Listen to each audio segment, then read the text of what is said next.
stand by one moment. We have Major Garrett with Governor Kasich. Major, there you go. Thanks, Elaine. We are with Governor John Kasich. Governor, did you give everyone like a John Kasich pill before the debate tonight or something? You know, it was really interesting. You know, I mean, I think, look, what I'm finding, Major, was when I'm out across the country, people just cheer when you say, I'm going to be positive, I'm going to talk about my vision, and maybe that's what they're hearing. And it was really interesting, and it was fun tonight to not have. The other thing is I don't have to scrap for minutes anymore. I actually get a chance to be heard.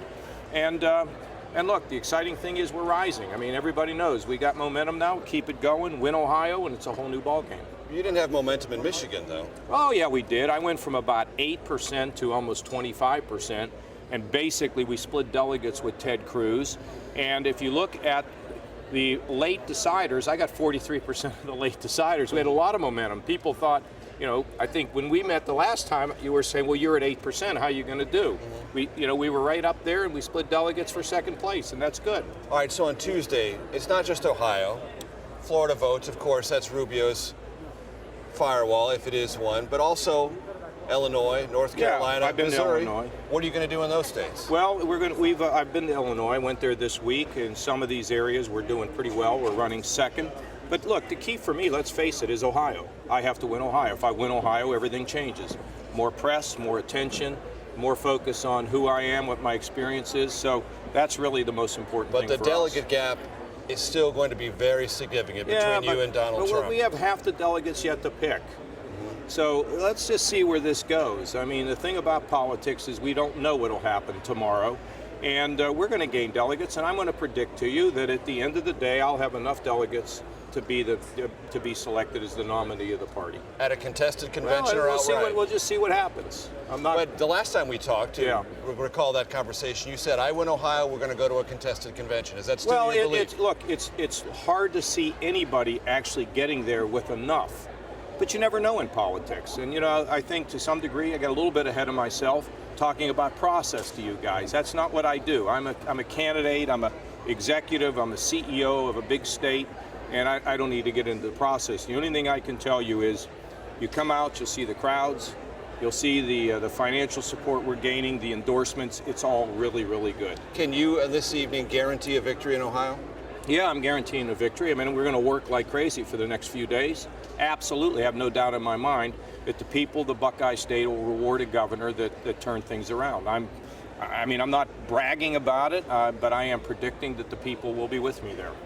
On the issues that were raised for Donald Trump tonight, a couple of them, Islam hates us, and their violence at his rallies. Do you think either one of those, or both of them, are long-term concerns for the Republican Party? Well, I mean, I think that kind of rhetoric does not help us, you know, when you talk about all of Islam hates us. But he's not going to be the nominee. So, you know, we're just, whoever is the nominee will be able to call the tune, and those are the people, that's who will be heard across the country. Is that why he's not going to be the nominee? Because eventually, or maybe it's already beginning from your perspective, people are stepping back from Donald Trump? I think part of it is that, frankly, I'm getting a chance to be heard. I mean, you know, what people were saying tonight, oh my God, they actually called on him in the debate. He didn't have to fight his way into the House, you know? And I think that's good. So look, for me, it's to tell people who I am, what I am. I got to tell you, some of the rallies last week in Illinois were stunning to me.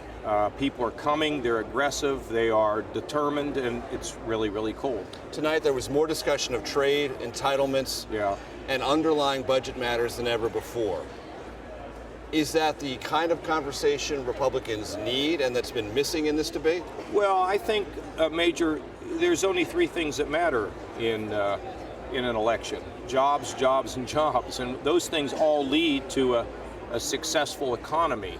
And look, if we don't have jobs, there's so many other things we can't do. So I think it's really important to tackle those basic issues. And when Donald Trump says you can't touch Social Security, based on your experience as Budget Committee Chairman, is that a defensible position? No, it's really not. No, we have to, but it doesn't mean it has to be some devastating thing for people.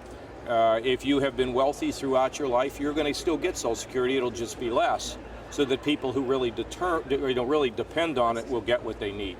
Governor Kasich, great to see you. Thanks for your time. We'll see you down the road. Yes. Elaine, there you go. All right, so Major, interesting, a couple of points there. He predicts victory. Has he said that before? Has he expressed that level of confidence and guaranteed victory in Ohio? I mean, has he expressed that level of confidence to you in the past? Not to me, and therefore, by definition, not to our spectacular audience at CBSN. He may have said it to somebody else, but that's the first time he said it to me, and he said it to us, so you have it on the record. And I think that's an important thing. Marco Rubio, if he were standing here, and he may be in a few minutes, can't say that. He can say we're going to try, and we're going to work as hard as we can, but John Kasich was unequivocal. We're going to win Ohio, guaranteed. Write it down. Okay, you wrote it down, you heard it, it's all here, it's on tape. So we'll see. But the larger question I asked him about is not just Ohio, Illinois, Missouri, North Carolina. He said, I've been to Illinois. Okay, that's fine. Have you been to Missouri? Have you been to North Carolina? I mean, the larger question, or what's behind that question, is do you have a national campaign or anything that's even a regional campaign? And the bitter truth for John Kasich is that he doesn't. He may have a little bit of Illinois, and he did pick up some momentum in Michigan, but his turnout modeling there fell below what they hoped to achieve in Michigan. They were looking for a very strong second there. And they worked a long and hard set of hours over the weekend before that Tuesday primary, and they fell short. So, just not to bore people, but 5 or 6 or 7 weeks ago, when I was talking to John Kasich in New Hampshire, he said, keep an eye on Michigan. As soon as we get to Michigan, we're going to plant our flag there. They planted their flag and came a distant second. Okay, then. That makes this whole mathematics issue and the ability to project a campaign outside of your home state of Ohio problematic. So if he does win Ohio and gets all 66 delegates, that's an accomplishment, to be sure. And it's more than Marco Rubio could say right now about his own home state of Florida. But it's not enough to make him really relevant in the delegate equation, as Rick Davis has so thoroughly walked us through tonight. But John Kasich, as we have seen in every interview, is nothing if not optimistic and a believer in what he has said and what he's brought to this campaign. And to his credit, 4 are left. And John Weaver, his campaign manager, whispered in my ear right before Kasich came over, after Tuesday next week, there are only going to be 3 of us left. And when you go from 17 to 3 and you're still one of the 3, there's something going for you. So Kasich's got that. It's interesting, Major, because he is the last governor standing. But as we've seen, and as I know you're well aware of, with the exit poll data, the appetite from the Republican electorate is not for an establishment candidate. They want someone who is outside the political system. Has he acknowledged that? Has he discussed that at all? What is his response to that notion that when it comes to Republican voters, clearly they are saying they don't want an establishment figure? Look, John Kasich, I tried to address that tonight. He has tried to address it in almost the exact same way in every debate. I was anti-establishment before anti-establishment was cool. When I was in Congress, I went up against, in some cases, his Republican leadership in the House, a sitting Republican president, George H.W. Bush, the Pentagon, and others, to either reform the procurement process there, balance a budget, drive the policy behind that in ways that required spending cuts and required people to vote for things they weren't necessarily comfortable with. That's John Kasich's orientation to his establishment or anti-establishment approach to politics when he was in Congress. And now he says, as Ohio governor, he's shaken things up, worked with Democrats where he could, but also created lower taxes, fewer regulations, and a better economy.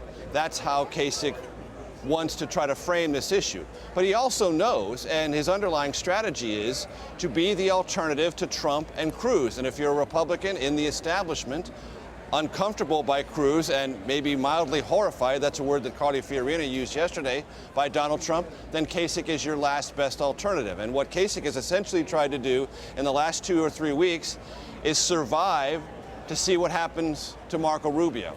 And we're going to find out next Tuesday what exactly happens to Marco Rubio.